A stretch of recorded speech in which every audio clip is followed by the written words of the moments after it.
This conference will now be recorded.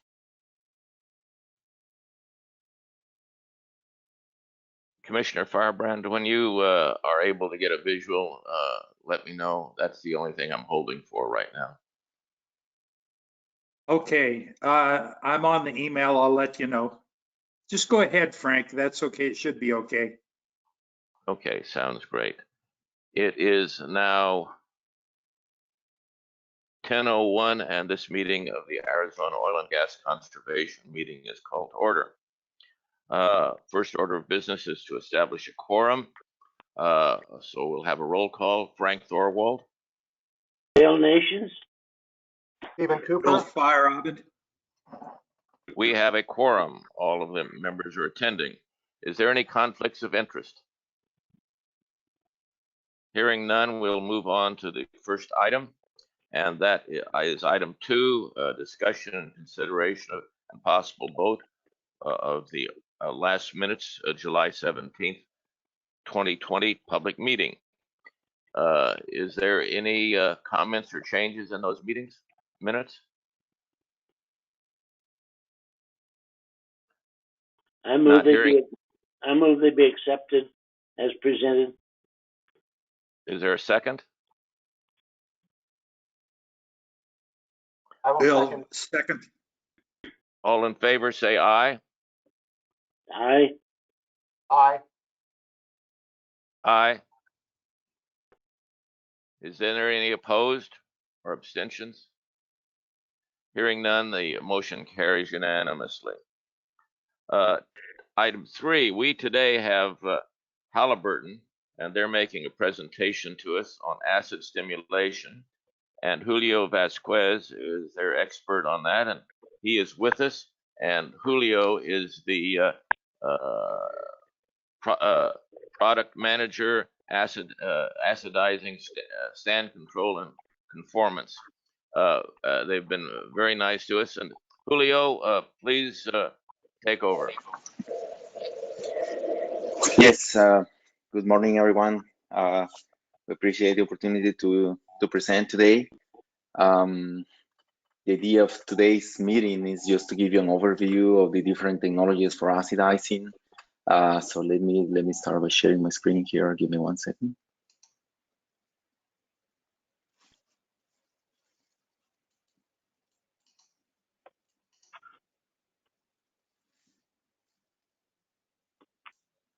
So please let me know if you are able to see my screen.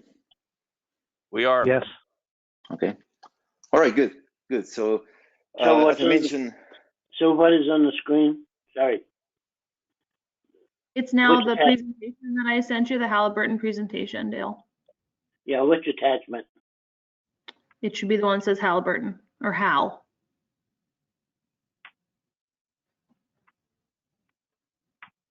Okay. And just quickly for anyone who wasn't on the phone a few minutes ago, when I mentioned this, on the right-hand side of your screen, if you are watching via GoToMeeting, you should be able to zoom in if you're unable to see any font. There is a plus and minus button if you hover your mouse over to the right side of your screen. Thanks. Sorry. Go ahead, Julio. All right. Good. Yeah, so just kind of introducing myself, Julio Vasquez, product manager for Halliburton. I'm actually based in Houston, Texas, and I've been in the oil and gas industry for 14 years now, and I manage the chemistry portfolio for acidizing, right? So as I mentioned, the idea of today's presentation is just to give you an overview of matrix acidizing applications, more specifically for sandstone and carbonate reservoirs. We always like to start with a quick safety moment, and I think this one will fit perfectly. Anytime that we are working with a new chemical, and of course in acidizing, most of the times when we are using a fluid blend, we're working with from 5 to 10 different chemicals. So it's very important that we always check the safety data sheets, making sure that our personnel both on the service company and the operator. We understand the potential hazards, making sure that we understand comparabilities, and we are always using the right personal protective equipment, right? So this is not optional. This is always mandatory that we go through this process when we are doing an acidizing treatment. Okay, so that was my quick safety moment.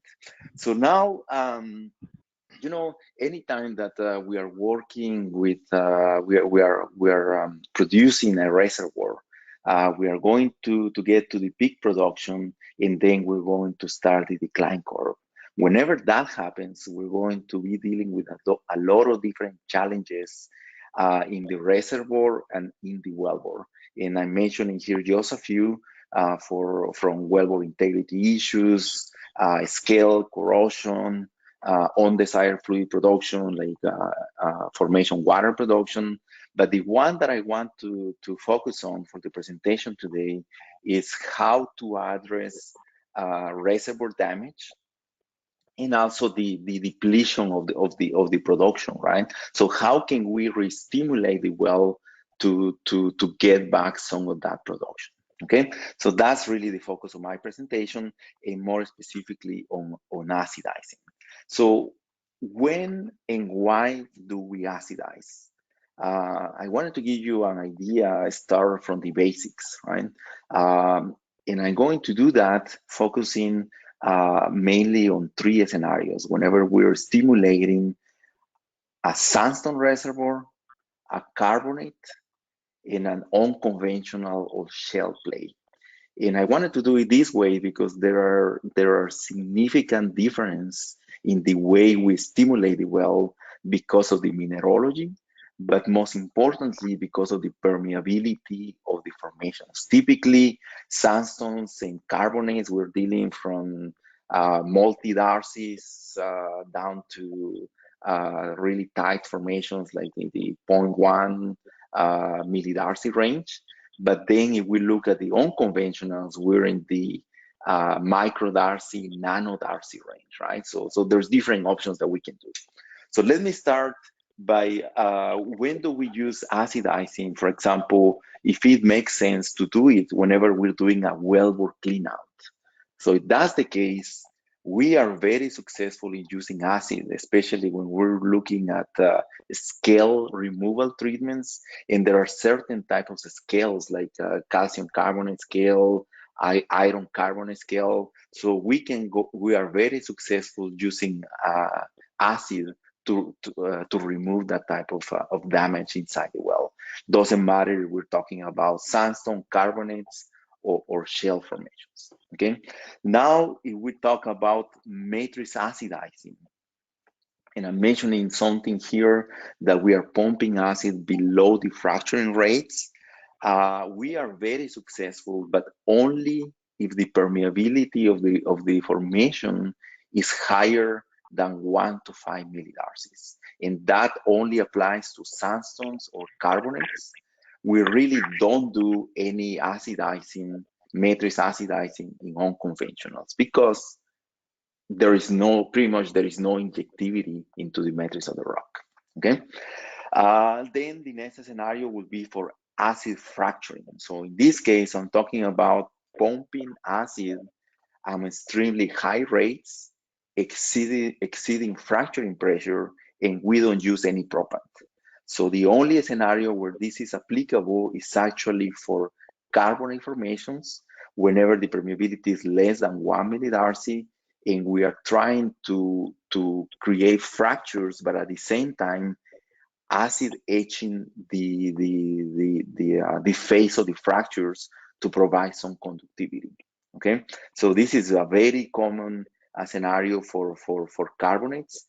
And then I put a question mark here for unconventionals because really this has been tried a few times in unconventionals, but it's not a proven technique. It has worked with limited success, let's put it this way. And then the final scenario that doesn't require acidizing is whenever we're doing hydraulic fracturing. That's really for tight formations. So in the case of sandstone and carbonates, we're dealing with extremely low permeabilities. And of course, in the case of shell, this is the only way to do it, right? So I briefly wanted to mention that. This topic really deserves to be a different topic. I think Frank was telling me that they are planning to do another session just on hydraulic fracturing. But for today, the main focus of my presentation is just going to be around how to do matrix acidizing jobs restricted to sandstones in carbonate formations, which I understand there are a few reservoirs in Arizona where this will be very applicable. Okay. By the way, feel free to interrupt me at any time if you have any questions.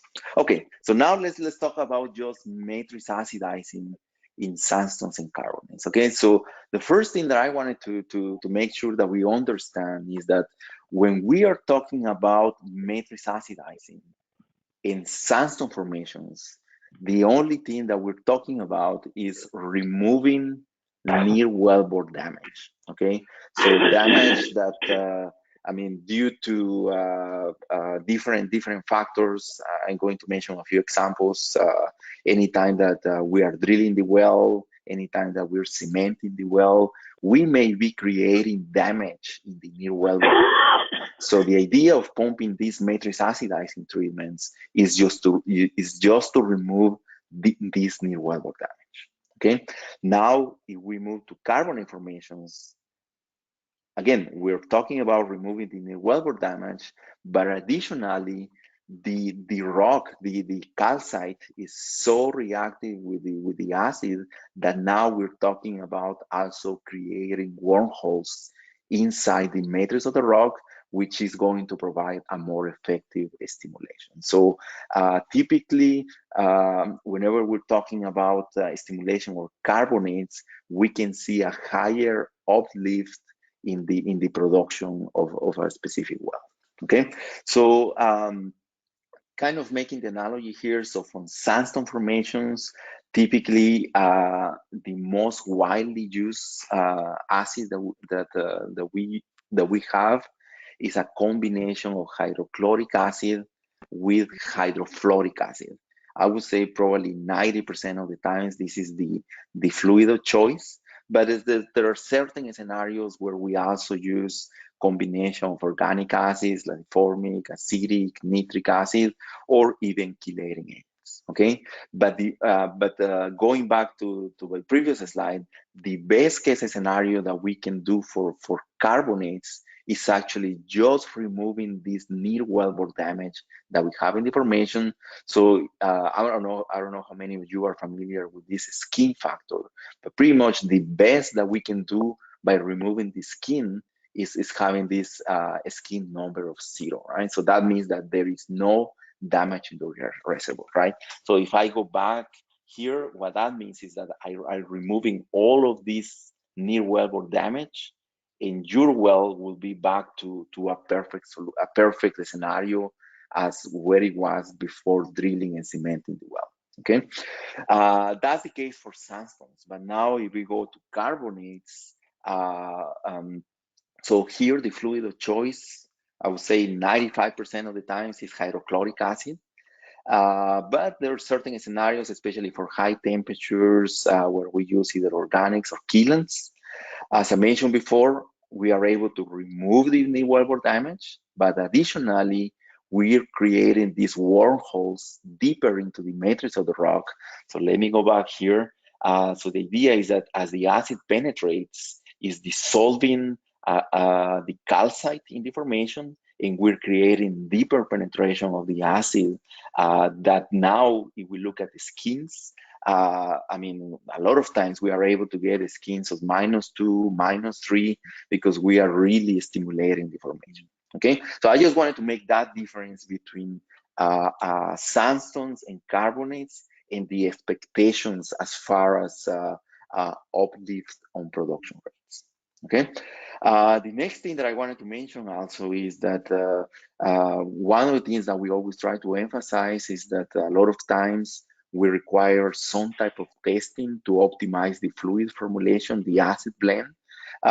One key parameter is to understand the mineralogy of the formation.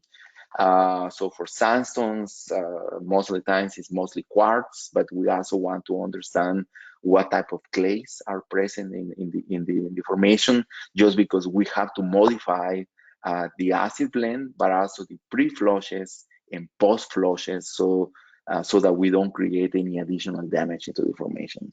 Another important parameter is the acid solubility. So we took a piece of rock and we exposed it to a certain acid blend, and we are able to quantify the level of the solution that we can get. Understanding porosity, permeability, and then we also have more specialized testing that we can do. You know, for example, matrix injection rates to understand the wormholing capabilities. This is mostly applicable to carbonates. And even for acid fracturing, we have some testing that we can do to understand how effective the treatment is going to be, right? So I put this slide here just to show you that it's not as easy as just pumping acid into the formation. We really need to understand specifically the mineralogy of the formation to making sure that we're going to provide an effective stimulation treatment. Okay. The other thing that I wanted to briefly mention also is the acid blend. So as I mentioned, it's just not acid. So let's say for sandstones, typically it's of course water, your hydrochloric acid, your hydrofluoric acid, but then you have a lot of specialty chemicals in the formulation. This can vary from case to case, but one key ingredient is of course managing corrosion. This is always it's a must, it's mandatory that we do a corrosion test to making sure that when we're pumping the treatment into your well, we are not damaging your casing, your downhole equipment, your artificial lift equipment. So this is always that we have to do prior to the treatment. So this is for sandstones, the same we do for carbonates. So carbonate is mainly hydrochloric acid, all the way from 7.5 to 28% hydrochloric acid. And again, you can see all the different additives that we have to include in the formulation, just to make sure that we're optimizing the fluid properties. Okay, so that was kind of the general overview. Last slide that I have as far as the general overview, I mentioned the corrosion inhibitors is a very critical point. There is a lot of testing that we do to making sure that whenever we pump it into your wellbore, after we're done, it's gonna look like this, right? What I'm showing here is some failures that we see a lot of times when the dosage of the corrosion inhibitors is not enough to prevent corrosion or pitting or some damage to the casing, right? So because of this, we always take good care in regard to optimizing the acid blend. Okay, so that was kind of the general overview. Now switching a little bit more into the portfolio of fluid systems that we have in Halliburton. So this one gives you kind of the big picture of all the fluid systems that we have in the portfolio, either for carbonate acidizing or for sandstone acidizing. So all these names that you see here are the trademarks of the fluid systems. But you can see, for example, for carbonate acidizing, we have 7 fluid systems. And what we wanted to do here is, depending on the scenarios, we have different fluid systems fit for purpose for a specific application. In addition to the fluid systems, we also have diversion technologies to making sure that we are covering the whole interval. A lot of times we are acidizing 100 feet, 1,000 feet of perforations. So we need to make sure to use the proper diversion technologies to optimize the fluid placement. And then the other additives that I just mentioned, corrosion inhibitors, iron control additives, and so on. And then the last thing on the stimulation software, we do have some software tools that help our engineers to optimize this type of treatment. So we can take all your reservoir and wellbore data and try to give you some modeling, some prediction for what will be the hydrocarbon rates after we do an acidizing treatment, right? So because of the sake of time, I'm just going to go really quick on the sandstone and carbonate fluids. So for sandstone acidizing, was there a question? Okay. So for sandstone acidizing, so what I'm showing here is all the fluids that we have for sandstone acidizing. Because of the sake of time, I'm just going to briefly mention a couple of things. So for example, volcanic acid. This system was specifically developed because at high temperature applications, we are not able to use the conventional HF ACL treatments. So whenever we have certain type of minerals and also high temperature combination, we have to switch to this volcanic acid too. So we remove the hydrochloric acid and we only use hydrofluoric acid with an organic acid. So this allows us to prevent any further precipitation of these clays present in formation. And as we go, I mean, from one to the other, there's certain applications for each system. So for example, the silica scale acid, the main benefit is able to remove silica scale present in the formation, and specifically for geothermal wells. So again, every fluid system that you see here in the screen has a specific application. So this is sandstone acidizing. The same thing applies to carbonate acidizing. The main challenge with hydrochloric acid in carbonates is to slow down the reactivity of hydrochloric acid. So we have different ways to do that. A lot of times we have to emulsify the acid, viscosify the acid. A lot of times we cross-link the acids just to provide better diversion. So again, each fluid system that you see here has a different application depending on the mineralogy, depending on temperature, and also depending on permeability of the formation. Okay, and then the last thing that I wanted to briefly highlight is the diversion technology. So anytime that we're placing an acidizing treatment, we're going to have a lot of challenges. A lot of times, I'm not sure if this is the case in Arizona, but a lot of times we're dealing with long horizontal wells. A lot of times it can be 2,000, 3,000 feet of perforations. So the challenge is, how can I place my treatment effectively and treat the whole area evenly, right? So that's when we start using this type of diversion technologies. A lot of times we're also dealing with natural fractures. A lot of times this is the second or third time that we're stimulating the well. So we also have a lot of wormholes inside the well. And another challenge is whenever I have high water production. So let's say, for example, I'm showing here an example where I'm producing the well, I'm producing around 6,000 barrels of oil per day. My production goes down, okay? So then I say, okay, I'm going to do another stimulation treatment, another acid stimulation treatment, and very successful. I'm able to restore my production to 8,000 barrels of oil per day.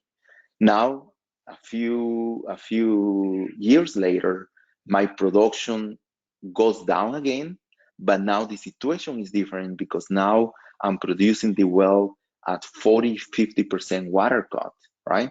So if your acid is not properly designed, your acid treatment is not properly designed, if your acid goes mainly to the water zone, like it happened in this case, you're only stimulating the water zone, not the oil zone. So you can see your in this case your water went all the way to 65%, and your oil production stayed the same. So because of that, we have to properly design the job with certain diversion technologies, right? So this is what I'm showing here, some of the diversion technologies that we have in the portfolio. Some of them are based on relative permeability modifiers. Some of them are based on particles. Some of them are based on foam.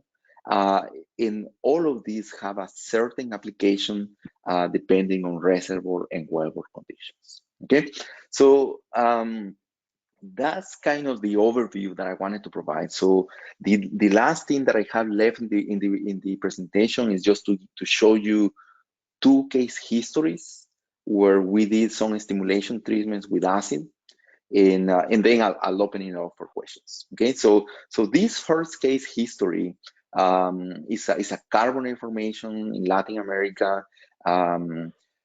The challenge here is that they had the wellbore completion was a case holding perforated. And the challenge was, it was a really long interval. They have more than 8 different set of perforations. And you can see the gross interval, more than 1,000 feet of perforations, net perforation 650 feet. Okay, so you can see this is the kind of the workover history of the well.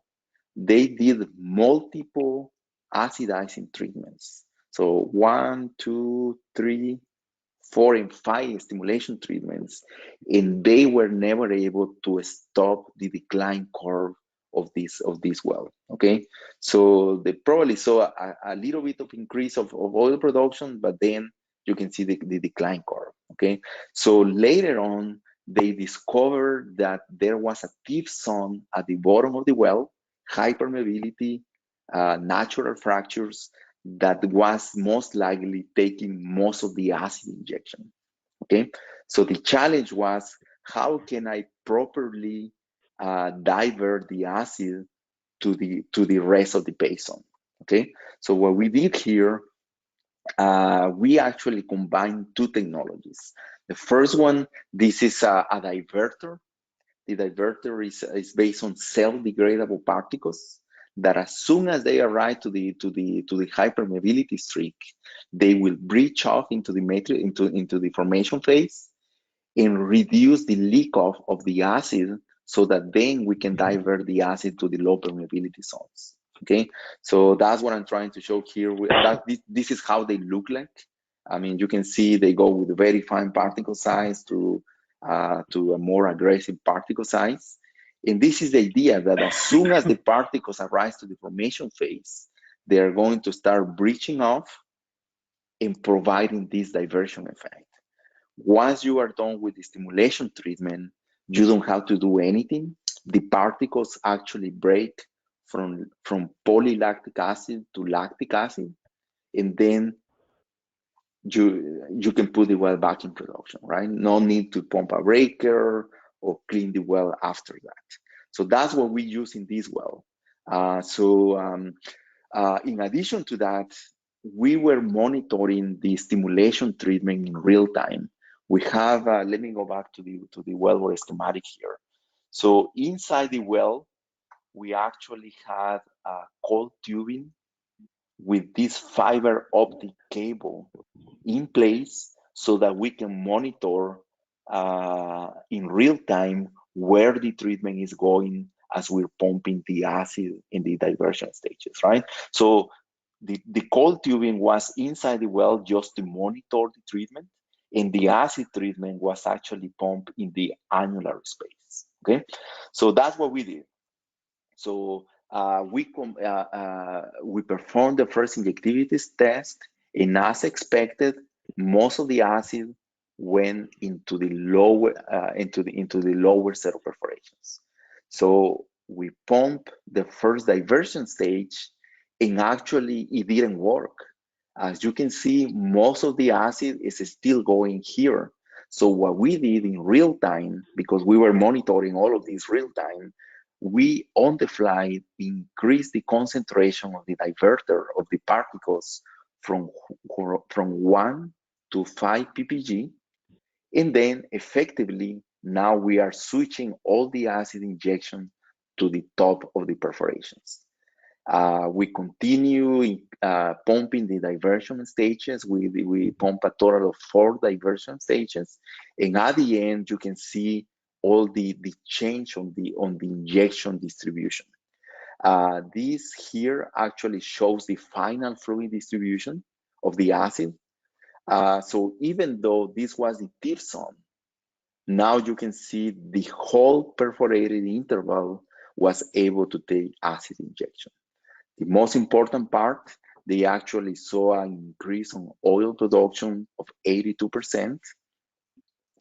And the most important thing also is now they see sustained production for this data point here is 8 months after the treatment. So that was a big success for this operator.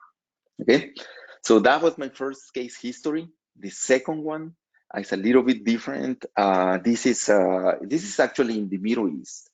They wanted to do a stimulation treatment. The production was around 100 barrels of oil per day, but the challenge is they are already producing 75% water cut. Okay, so pretty much they have 2 sets of perforations. And this second set of perforations was very close to the water oil contact, and that's why they were producing 75% water cut.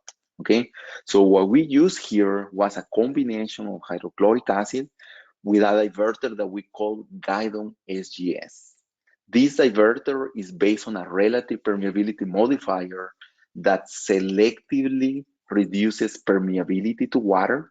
So you can see the chart here where the permeability to water was around 600 millidarcies.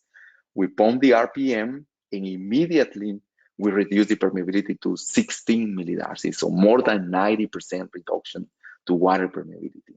But on the other side, for oil or gas, there is minimum change to the permeability, right? So we can use this diverter for 2 purposes. Number one, to effectively divert the acid from high perm to low perm, but also to reduce formation water production.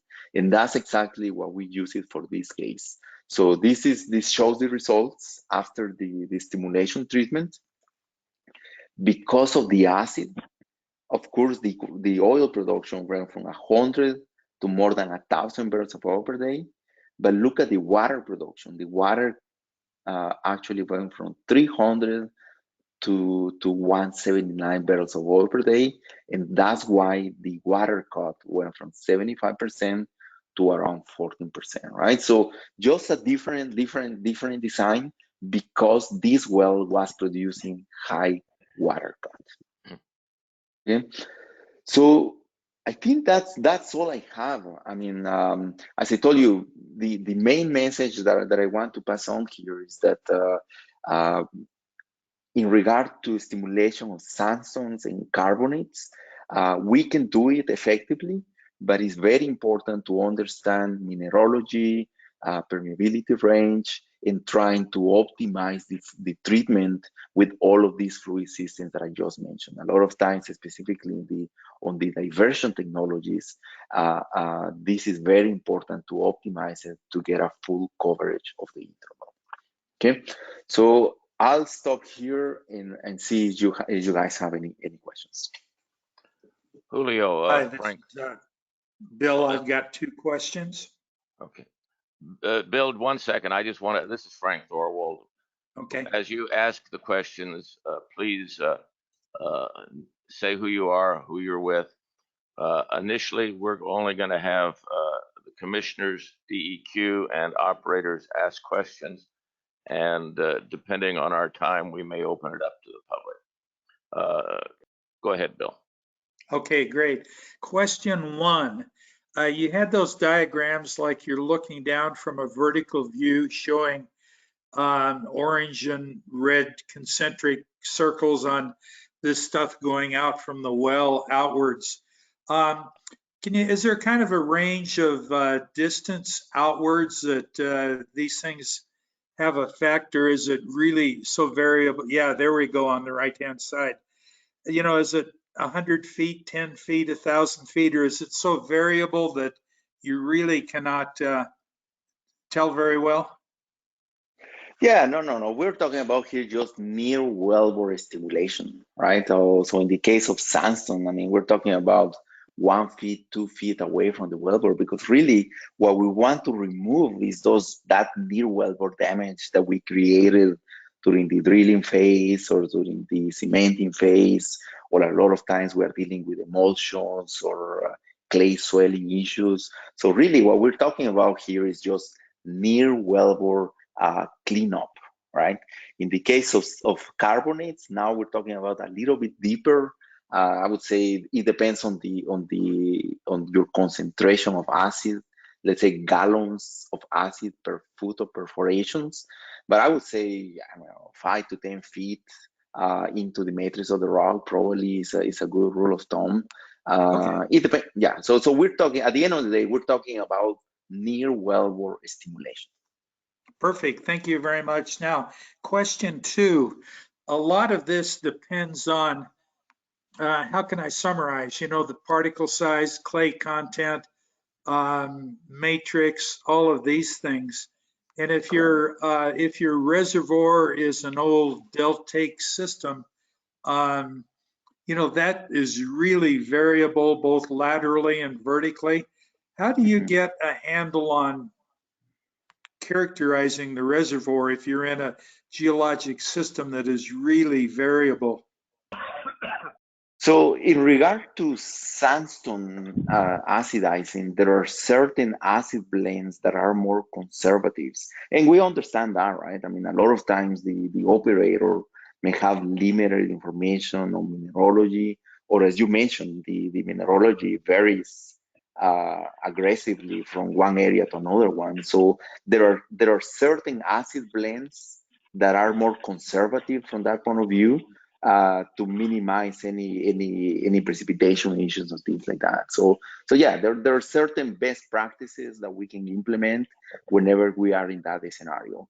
And then for carbonates, I would say they are a little bit more forgiving in regard to the mineralogy, but it's still very important to understand that, right?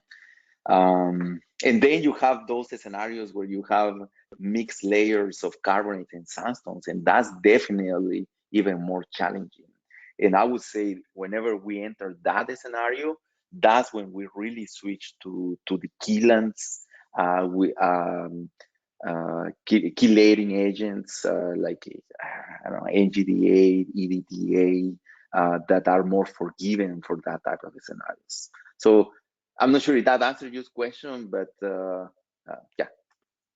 Does that answer your question? No, it does.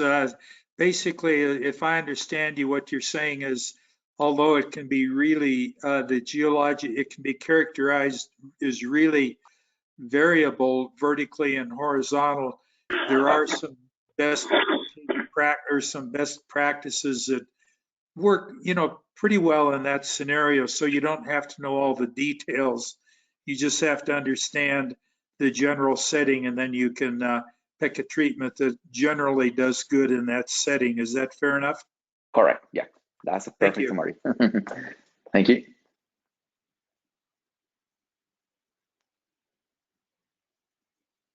This is Questions? Marta. I had a question. Marta, the administrator. My question would be about dolomitization in your carbonate, in carbonate situations. So obviously carbonates are calcite generally. What happens when you have more dolomite cements? How do you guys mitigate that? Yeah, so the challenge with dolomites is just on the low temperatures, right? That they are less reactive to hydrochloric acid versus a limestone. So we just need to take that into account. I mean, once you go, I think the cutoff is like, let me see, like 250. At 250 F, just the reactivity of limestones and dolomites is pretty much the same. So the challenge is really from 100 to 200 F, 250. So we just need to take that into account into the design, and that's one of the reasons we always do this acid solubility test, right? Just to understand based on that. Let's say, for example, we only get 80% dissolution based on our test. We just need to take that into account for the acid design. So if that's the case, we just need to increase our design in terms of gallons of acid per foot Yeah, so but it can be done. I mean, we do it all the time in regard to dolomite formations. Thank you. This is Frank Thorwald. I have a few questions for you as well. With regard to safety and concerns of protecting water and the aquifers, how do you go about that? Well, so where I can tell you, I mean, in regard to safety, first thing I would like to reemphasize again about the corrosion testing, right, and managing corrosion. To us, that's number one. Not only for safety from our people, but all the personnel involved with operation, and then also, I mean, the protecting your tubulars, your downhole equipment, and so on. So that's one that is taken care of. I mean, to me, the next thing would be how effective is the acid treatment into the formation. So does that answer your question? I'm not sure if Well, I for understood. instance, let me ask it a different way. For instance, you have an aquifer several hundred feet below or above where you're going to be doing acidizing. There's been stated concerns that the acidizing, the acid may bleed off and go through cracks or somehow get into the aquifer and pollute it. How do you monitor and how do you look at the whole before you go in and do your work to ensure that that kind of thing is not going to happen?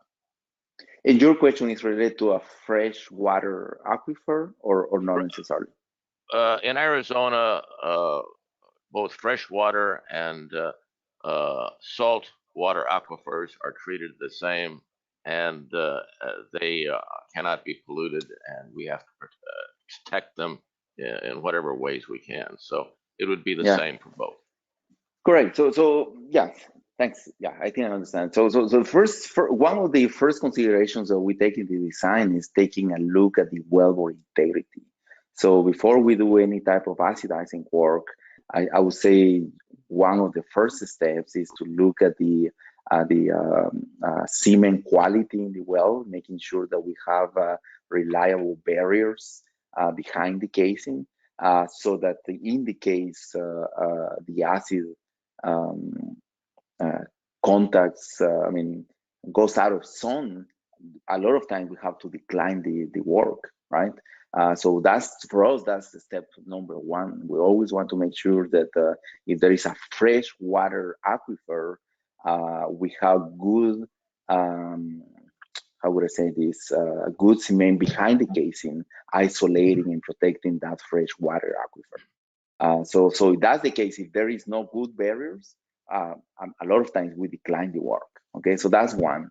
Now, if we're looking just at an aquifer, let's say your basin is sitting on top of an aquifer, but it's really, I mean, not a freshwater aquifer. That's the case. We just take the considerations like the second case history that I showed, where we use some diverter technologies to divert the acid away from that water producing zone.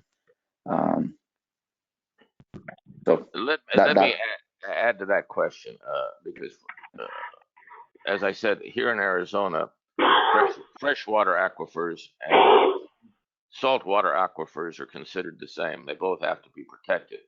So within that situation, how do you handle that? Yeah, so that would be the first scenario where, I mean, we have to be absolutely sure that, I mean, taking a look at the well integrity in making sure that the barriers are there so that the acid don't go to another zone where we don't want it to. So yeah, so we go, I mean, we have that discussion with the operator in making sure that the barriers are there. Another question that I have, how much of the acid is neutralized by the geology as you go into this area? I know you're talking about just a few feet from it.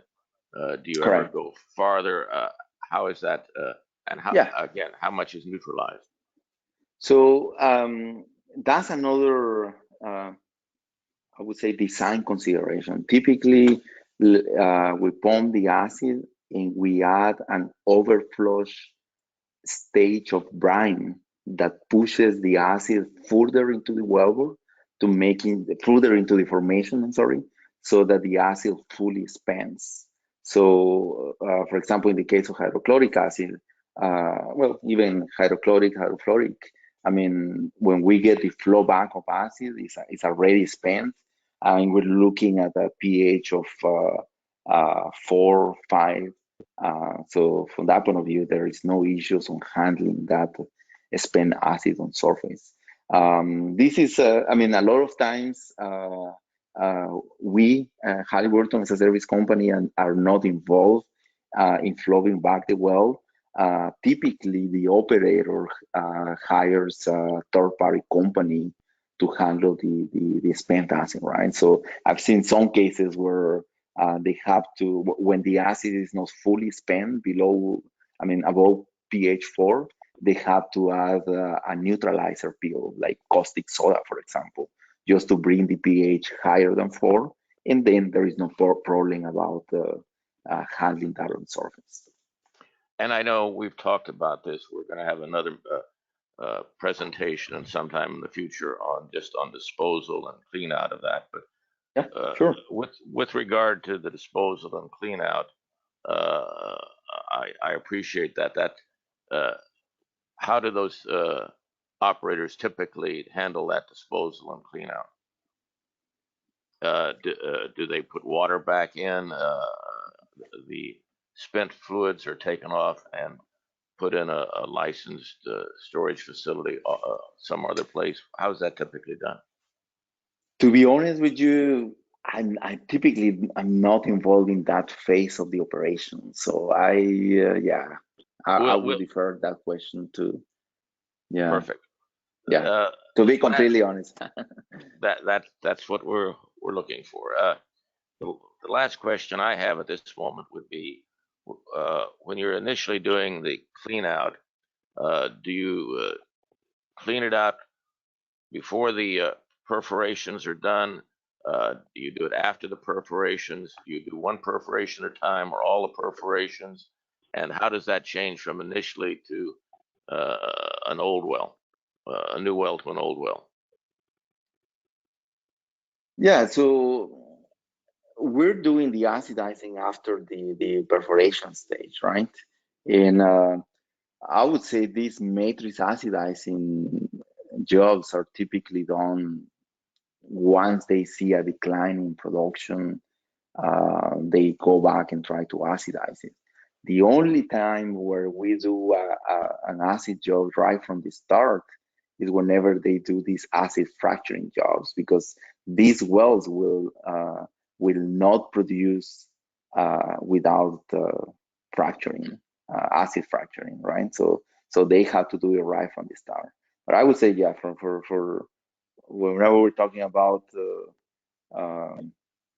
higher than 5 millidarcies, either sands or some carbonates, I mean, the acidizing treatment is done later in the life of the well, whenever they see that decline curve. Yeah. And as far as the treatment length, so you mentioned a few further perforations or long. I mean, that really depends on the operator as well. A lot of times, instead of using chemical diversion, we can also use mechanical diversion. What I mean by that is just using packers.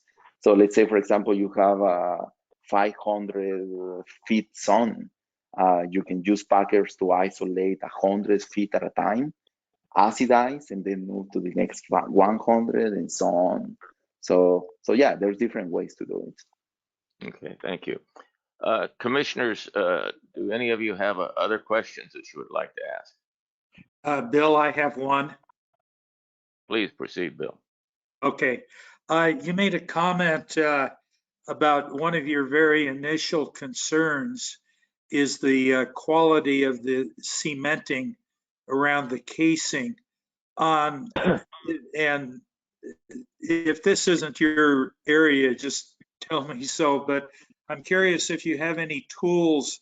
How do you judge what's a good quality cement job versus something that you don't really want to be involved in? Could you answer that, or is that kind of a separate Yes. field?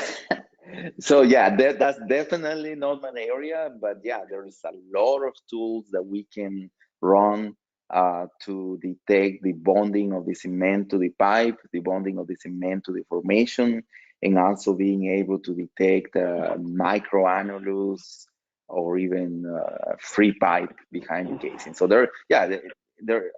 that's an area where, I mean, it's not only Halliburton, right? But I mean, there's a lot of tools in the industry to give you an idea of how good the cement is behind the casing. I believe, Frank, if I remember, that was the previous session, right? That you guys had last month. That was Commissioner Firebrand. That you can go back and look at the video from the last meeting, and we talked about that in the meeting, in that presentation. Commissioner Nations, do you have any questions? No, I do not. Commissioner Cooper? I do not. You answered, your questions addressed the concerns that I had, and you raised the questions a lot more intelligently than I would have. DEQ, do you have any questions? Frank, we actually have a question in the comments from Daniel Reeder. He asked, are there any hazardous constituents in the chemical additives used in the acid stimulant? Well, you know, what I can mention here is all of these chemicals are, I mean, typically used in the oil and gas industry. We during the last decade, I would say, we have made a big effort to move to more environmentally friendly chemistries. That's what I can tell.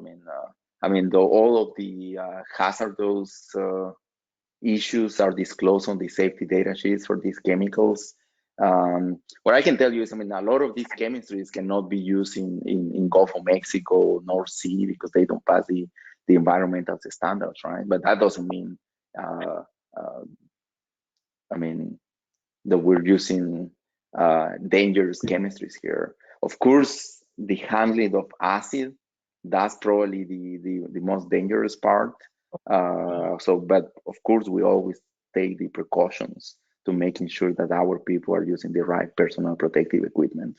So I would say from all of these that you see here in the screen, probably the most dangerous part is actually the hydrochloric or hydrofluoric acid, definitely. This is Commissioner Thorwald again.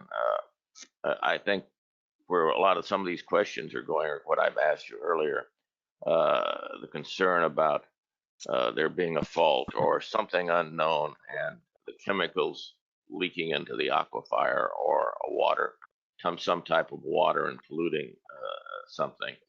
And I think you've already commented about how you look at all the geology to do that before you do anything, and that this goes out X number of feet from it.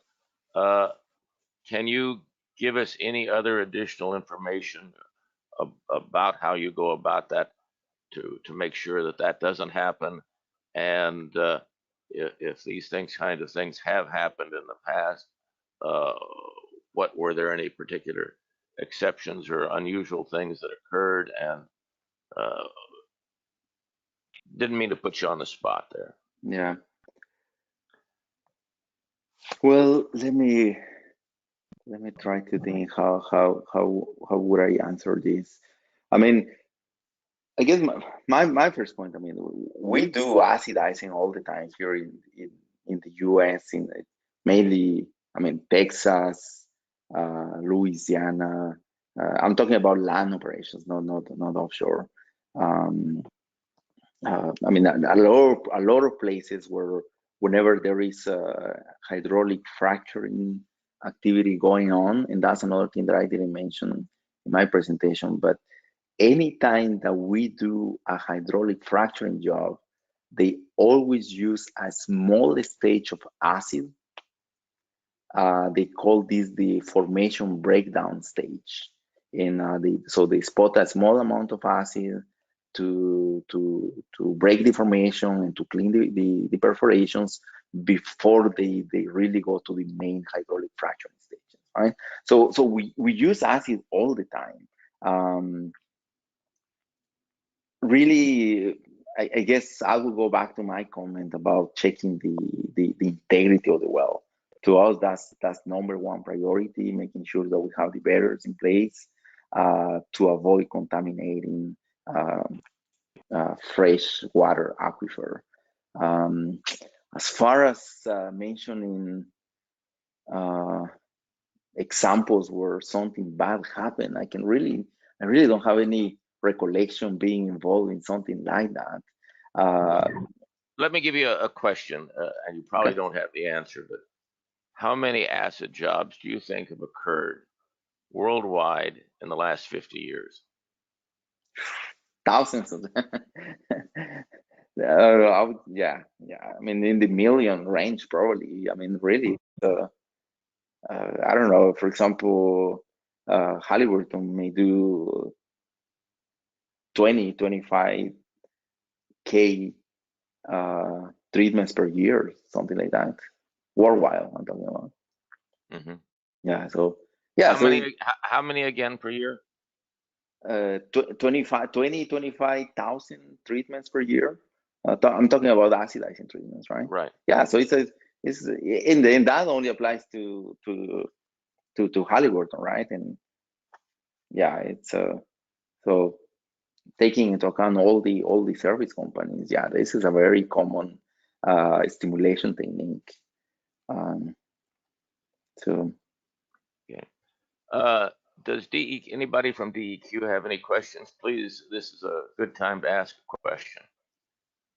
Hi, yeah, this is Mike Chang from ADEQ, and I had a couple questions, if that's all right. You spoke about preventing corrosion and how that's kind of one of your prime considerations when you're conducting these stimulations.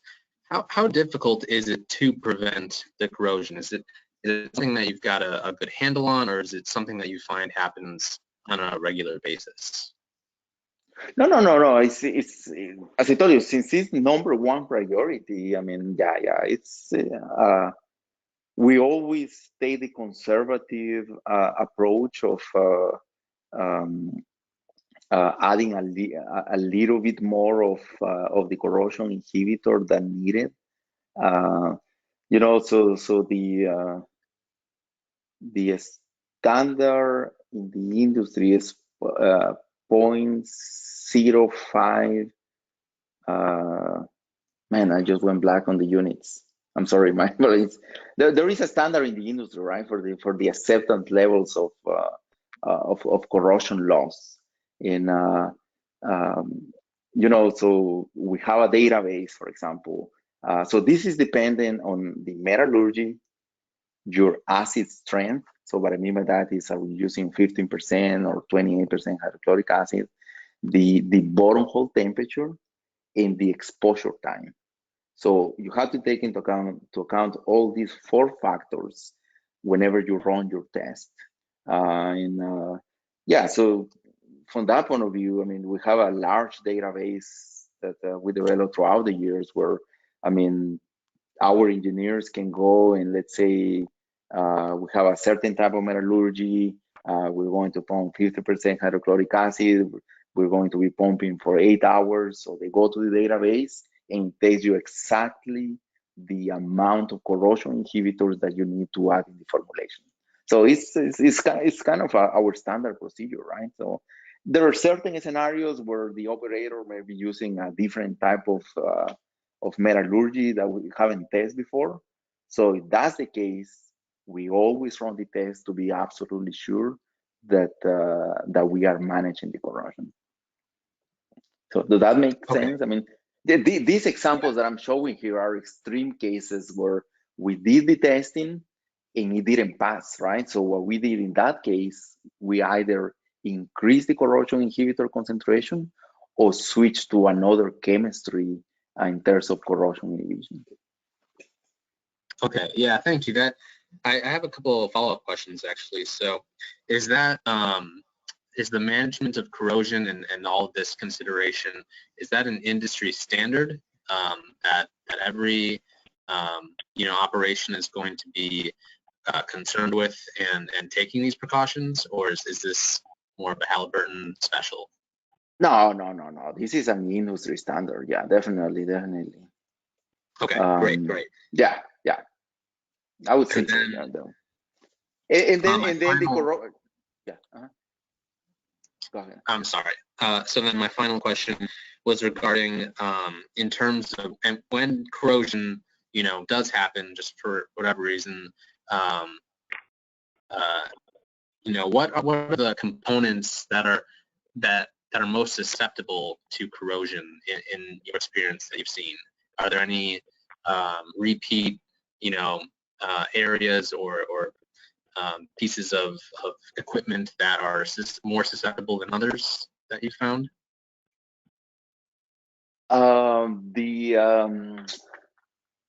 The chrome completions, especially in Gulf of Mexico, I would say they are more susceptible to corrosion. So a lot of times they need higher concentration, like chrome 13, for example. So you need higher concentration of inhibitor. So that would be one example. And of course, the higher the temperature, the more inhibitor concentration you need, right? But just to give you an idea, we are able to inhibit to inhibit the corrosion all the way to 375 F, all the way to 28% hydrochloric acid. So yeah, it's these chemistries really work on inhibiting the corrosion. And by the way, I just found, so the standard in the industry is your corrosion loss needs to be less than 0.05 pounds per square feet. Those are the units. Pounds per square feet. That's the standard in the industry. Gotcha. I think part of my concern is with corrosion potentially impacting the structural integrity of the well with casing, and if you could speak to that at all, that would be helpful. Yeah, no. As I told you, that to us, that's number one priority, right? I mean, managing corrosion, and the industry has been using acid since more than a century ago. I mean, we have been using hydrochloric acid. So yeah, it's just talking about more specifically in hydrochloric acid, it's cheap. We know how to manage corrosion. It's readily available. Yeah, so this doesn't apply only to Halliburton. To be honest, I mean, all service companies do offer this corrosion protection. So from that point of view, yeah, there's no concerns there from my point of view.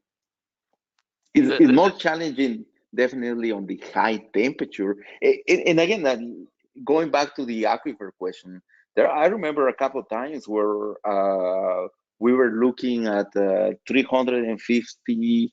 I'm sorry, higher than the 375. It was like 380, 385, and they were only using like 20% hydrochloric acid. We did the testing, and it was actually showing some pitting indicates in the coupons that we got, something like this. These are the typical coupons that we get from the customer to test, right? And it was showing some pitting in the coupons, and then we decided no, it's not. We're not gonna do it because we don't feel comfortable at these conditions, right? So yeah, but this is very challenging only in high temperature formations. I mean, in your case, I understand these are very shallow formations, so I don't see any issues here. Thank you. This is Commissioner Thorwell. Let me throw a couple things out. There's a video from the talking about the cementing that we had at the last meeting. We'll be talking about the types of piping and other things at future meetings. But there's also multiple casings on these wells, in some cases 4 and 5, and cement, in between each of those for added protection on all of that. Other questions, please?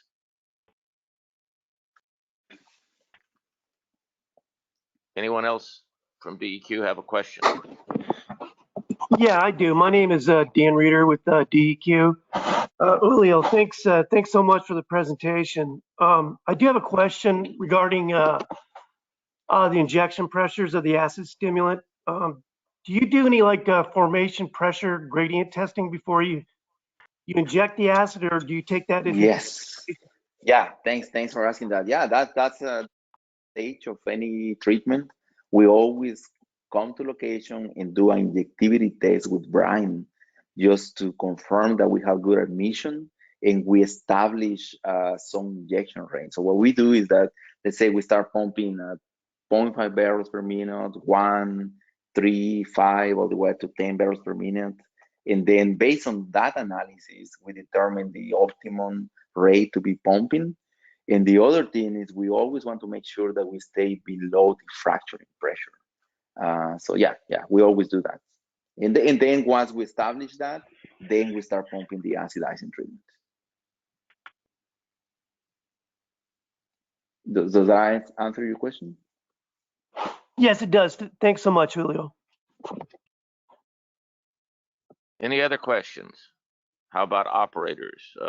DEQ, any operators have any questions? Hearing no questions, let me, we have, let me look at the agenda today. Marta, how long do you think it'll take to get through the rest of the agenda? We only have a couple items on the agenda today, so. Okay, then let me just open it up for a few minutes to the public. Does anybody in the public have any questions?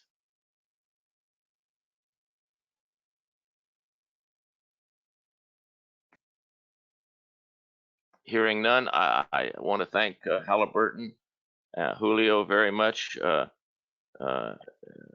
appreciate it. Thank you. Thanks for your invitation and the opportunity to present. I appreciate it very much. This is Noah Brujas from ASU. I hope I'm not too late on the public question. I just had a quick, Julio, thank you for a really great presentation here outlining a lot of the steps. My question was that there are a lot of terms that are kind of hard to grasp as a layperson. We hear things like acid stimulation, acid jet stimulation, acid fracking, and I'm wondering if you can help kind of diverge each of those into their separate categories so that I can understand what each of them mean. Yeah, I guess you're talking about this slide here, right? Yeah, so kind of the different applications for acidizing, but you know, the first one, what I mean here, wellbore cleanout, what that means is that the only thing we want to do is just to clean inside the wellbore. A lot of times we're dealing with scales or debris or trash, let's put it this way. So we're just pumping the acid to clean inside the well, okay? Then matrix acidizing, what I mean by that is that we are pumping the acid below fracturing rates. So before we get to location, we know the maximum pressure at which we are going to be fracturing. So we always want to stay below that value so that we're pumping the acid below the fracturing rate. And I mean, this is a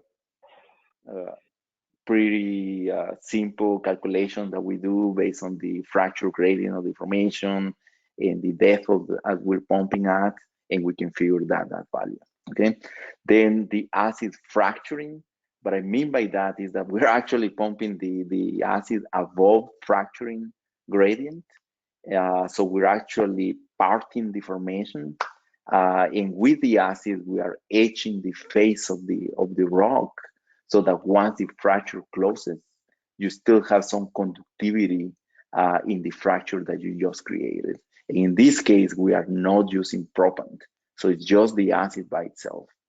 And then the last one, the hydraulic fracture. In this case, we are using really high red to fracture the formation, but we are also using propan or frac sand, so that once the fracture closes, now you have that propan in place that is going to give you the conductivity to produce the hydrocarbons, right? So let me know if that makes sense. Yeah, but I agree. I mean, there's a lot of technical terms that we use in the oil and gas industry that a lot of times are a little hard to understand. We use a lot of acronyms, definitely. Does that answer your question? Yeah, that helps a lot. And I see in the chat here, there's another thank you, Mike, for the reference. Thanks so much. It's good. Looks like Maribeth just asked a question in the chat as well. Maribeth Greenslade. Her question is, are there any industry standard methods that are used to design acid stimulations, i.e. API or other? Are there standard pre-tests that are conducted or post-test confirmation of well integrity? Yeah, there's a lot of API best practices for acidizing. I mentioned the one on corrosion, the 0.05 pounds per square foot. There are other considerations there as well. Yeah, this is, I mean, the same as hydraulic fracturing, right? I mean, all of the process that we do, from drilling, cementing, hydraulic fracturing, acidizing, there's a lot of API standards that we need to follow. As far as the actual design, many of the considerations depends on the service company. So I mentioned those case histories where, we included some technologies to optimize placement and so on. So that is going to vary more from company to company. But the basic design, we follow a lot of the API standards.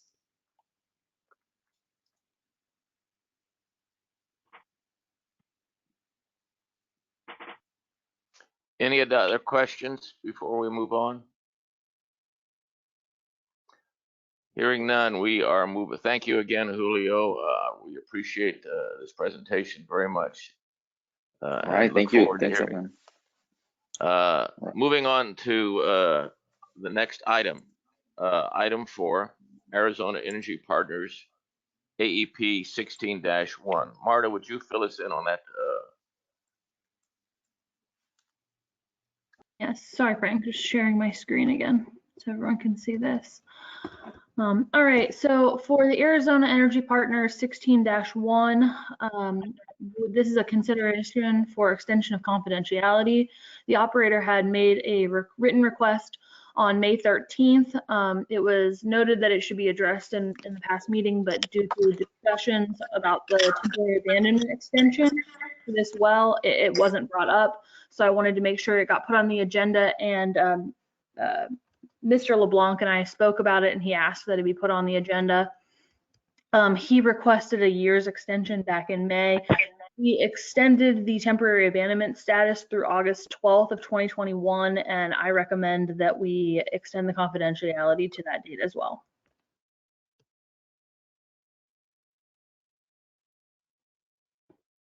Any discussion by commissioners? Yeah, I would like to go ahead and move that extension of confidentiality of the AAP 16-1 to August 12th, 2021. Any discussion on that motion from Commissioner Nations? Do we have a second? Second. We have a second from Commissioner Firebrand. All in favor say aye. Aye. Aye. Aye. Aye. Anybody opposed? Any abstentions? The motion carries. Moving on to number 5, Rare Earth Exploration LLC, 12-1 state and 28-1 state. Marta, would you please fill us in on that? Absolutely.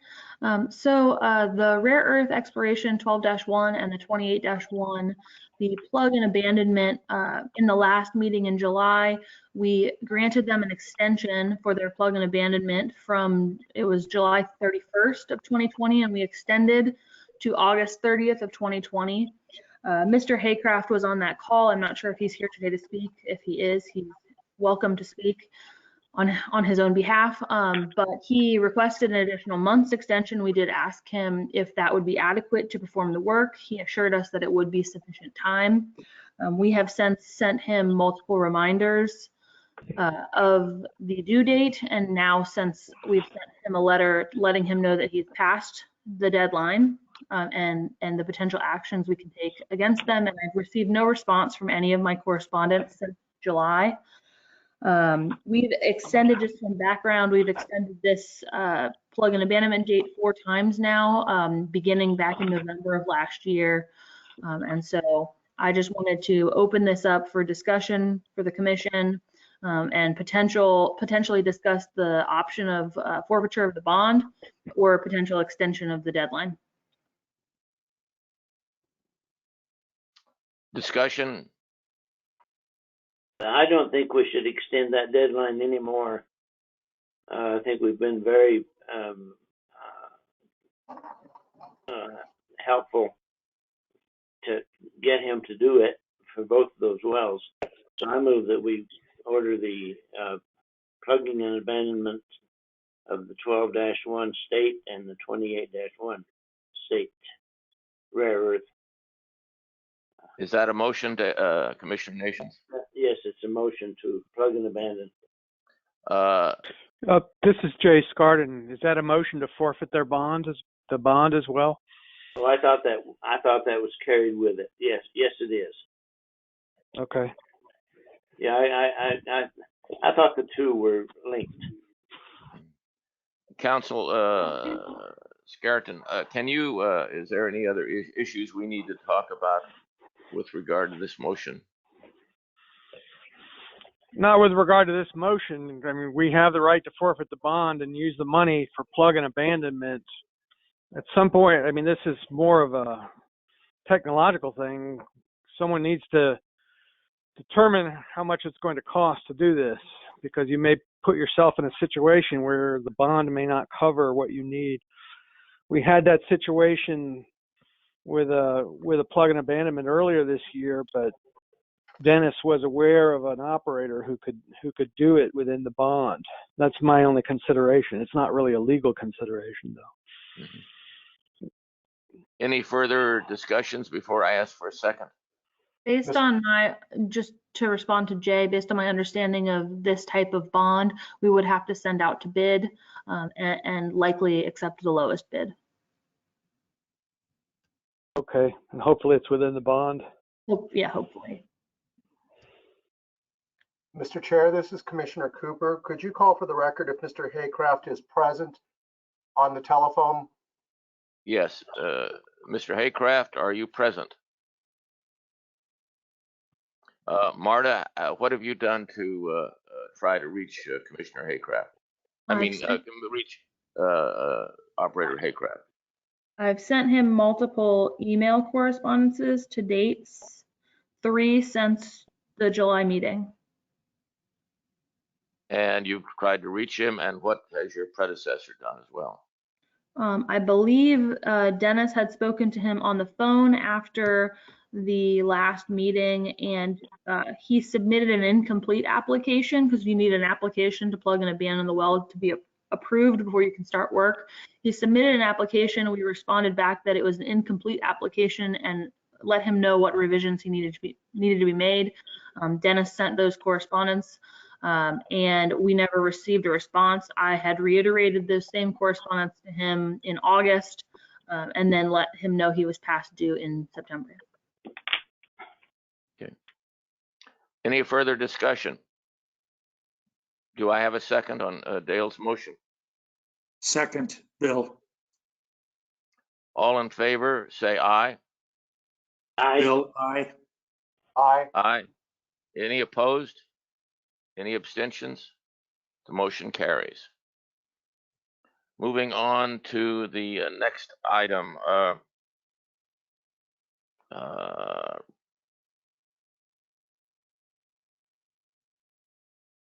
Report by the Oil and Gas Administrator. I didn't miss anything there, did I? No, you didn't miss anything. Okay, good. All right, so my report for recent activity since the last meeting. A quick update on Pollard Helium. This is the well this is another well that the bond was forfeited. And we've pursued an operator to help us plug and abandon that well. I've been working with Wesley, I think he is on the call today, to get him the correct documentation to understand the history of the well so they can schedule a date for plug and abandonment of that well.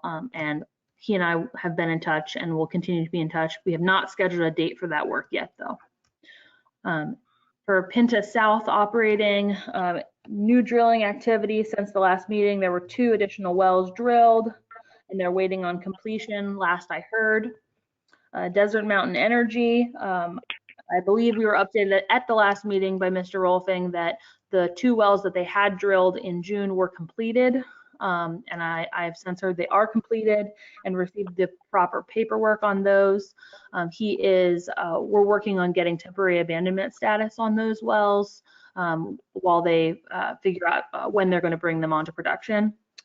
As for Ranger, they had 1 additional well spud since the last meeting. I do not believe that they've completed drilling on that well yet.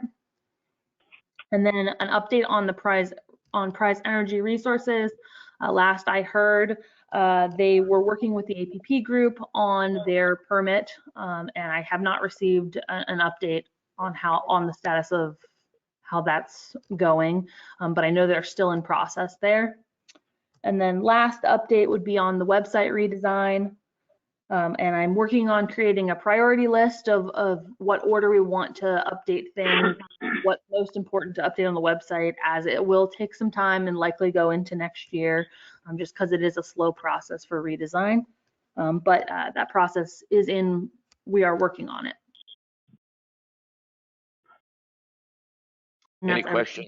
Any questions for our administrator? Hearing none, let's go on to item 7, report by the chairman. There has been no legislative activities to discuss.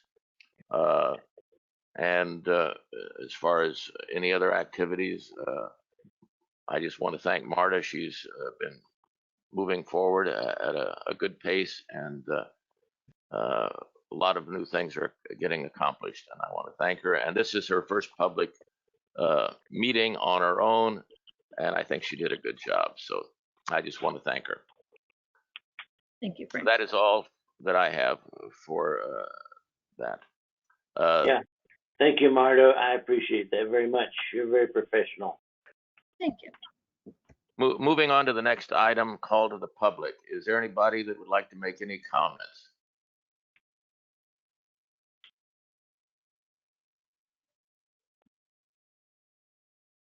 Again, anybody in the public that would like to make a comment? Hearing none, move on to the next item. Number 9, review and consideration of future agenda items. Is there anything anybody would like to see on the future agenda? Let me ask the other commissioners, do you like these presentations we've been having and want to continue those?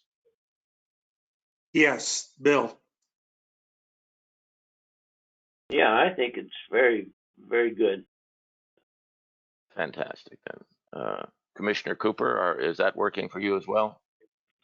Mr. Chairman, it is. It is providing a lot more background information as to issues which are really critical to Arizona, such as issues obviously affecting groundwater, which is not really in our purview, but we are certainly doing what we can to make sure that those issues are addressed within applicant coming before the commission for business.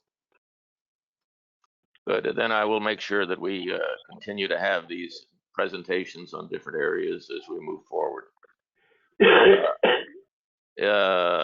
Going on to number 10, is there any announcements? The only announcement I would have is that Mart is putting together a matrix that's still going to take her longer, that when she gets done, that we will all have access to over the internet. That is, the commissioners will have access to it, so that we can see the status on everything basically at once, and see what actions have been taken and haven't been taken. And she's moving along with that very effectively. So that's the only announcement that I would have. Is there any other announcements? No.